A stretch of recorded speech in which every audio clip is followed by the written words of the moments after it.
اعوذ باللہ من الشیطان الرجیم بسم اللہ الرحمن الرحیم وبہ نستعین وهو خیر ناصر ومعین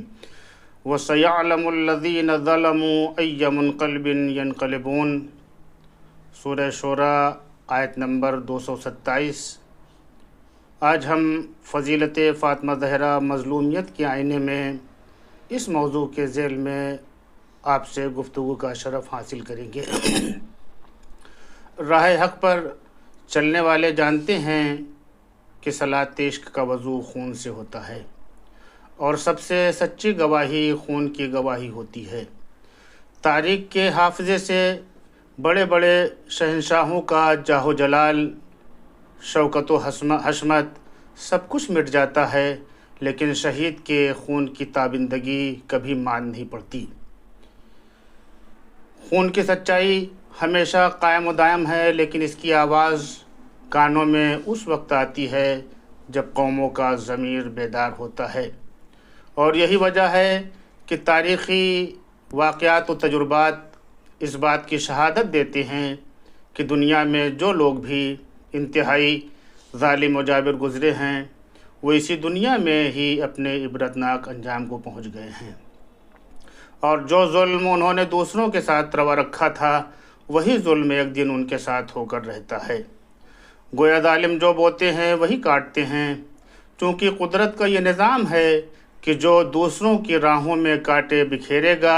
ایک دن خود اسے انہی کانٹوں بھری راہوں پر چلنا ہوگا، کیونکہ ہر عمل کا رد عمل ہوتا ہے، اور ظلم کی طولانی راتیں جلد ہی عدل کی صبح میں بدل جاتی ہیں، کیونکہ کسی بھی ظالم کو کبھی بھی استحکام اور دوام حاصل نہیں ہو سکتا۔ اسی لیے امام علی علیہ السلام نے فرمایا تھا کہ حکومت کفر سے تو باقی رہ سکتی ہے مگر ظلم سے باقی نہیں رہ سکتی، کیونکہ ظالم اپنی زندگی ہی میں اپنے عبرتناک انجام کو پہنچ جاتا ہے، اور اس کی ہزاروں مثالیں ہماری نظروں کے سامنے موجود ہیں کہ جنہوں نے کل ظلم کیا تھا آج ان کا نام و نشان تک باقی نہیں ہے، لیکن مظلوم کی ذات آج بھی مرجع خاص و عام بنی ہوئی ہے۔ کہتے ہیں کہ اللہ کی لاٹھی میں آواز نہیں ہوتی، لیکن یہی بے آواز لاٹھی ظالم کا قلعہ کما کر دیتی ہے، اور ظالم کو کبھی دوام حاصل نہیں ہوتا، فقط عدل کا سویرا ہی برسہ برس قائم و دائم رہتا ہے۔ کل خلافت کے جھوٹے دعوے داروں نے رسول کی اکلوتی بیٹی پر ظلم و ستم کے پہاڑ توڑے، کیونکہ وہ اقتدار کے نشے میں مست تھے، لیکن انہیں یہ نہیں معلوم تھا کہ ظلم سے حکومتیں مضبوط نہیں ہوتی، بلکہ بڑے بڑے ایوانوں میں درار پڑ جاتی ہے اور شگاف پڑ جاتے ہیں، اور قانون فطرت کے تحت خدا ظالم سے مظلوم کا انتقام لیتا ہے، اور اس کے انتقام میں بڑا حسن ہوتا ہے۔ کل ظالم حکمرانوں نے رسول کی پیاری بیٹی پر ظلم و ستم کے پہاڑ توڑے، لیکن صابرہ نے اپنے صبر و ثبات و عزم و استقلال سے ظلم کا گلا گھونٹ کے ہمیشہ کے لیے نابود کر دیا، اور صفحات تاریخ پر مظلوم کو ظالم سے لڑنے کا حوصلہ دیا۔ رسول کی پیاری بیٹی کا ظالم کے سامنے اپنے حق کا مطالبہ کرنا خلفائے وقت کے چہرے سے اسلام کے نقاب کو اتار کر اس کے نفاق کو دنیا کے سامنے آشکار کر رہا ہے۔ یہی وجہ ہے کہ آج ہر انصاف پسند انسان یہ سوچنے پر مجبور ہو رہا ہے کہ خدا نے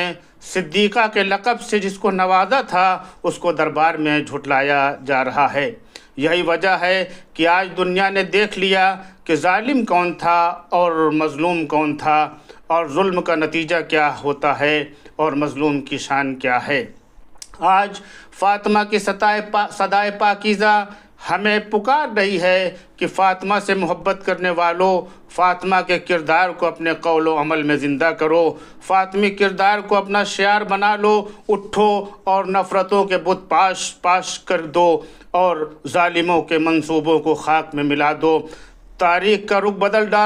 بدل ڈالو اور اللہ کی رسی کو مضبوطی سے تھام لو، کیونکہ یہی شعار فاطمہ ہے، یہی پیغام فاطمہ ہے، اور اس پیغام کی خوشبو کو لے کر نکلو کہ منزلیں تمہارے قدم چومنے کے لیے بےتاب ہیں۔ ناظرین کرام، کسی ظالم حکمراں کے زمانے میں امیر کائنات نے دیکھا کہ مدینے میں لوگ ایک خاتون کو مار رہے ہیں۔ غیرت مند اور انسانیت کے پیکر علی سے اس یہودی عورت کا درد دیکھا نہیں گیا، اور مولا نے اس واقعے کے بعد 3 دن تک ٹھیک سے کھانا نہیں کھایا۔ میں کہوں گا مولا، اس یہودی خواتین کے درد کو آپ برداشت نہ کر سکے، لیکن اپنی سیدہ پر ہوئے ظلم کو کیسے آپ نے برداشت کیا ہوگا۔ اسی کے ساتھ ناظرین کرام، ہم آپ سے اجازت چاہتے ہیں۔ سلام علیکم ورحمۃ اللہ وبرکاتہ۔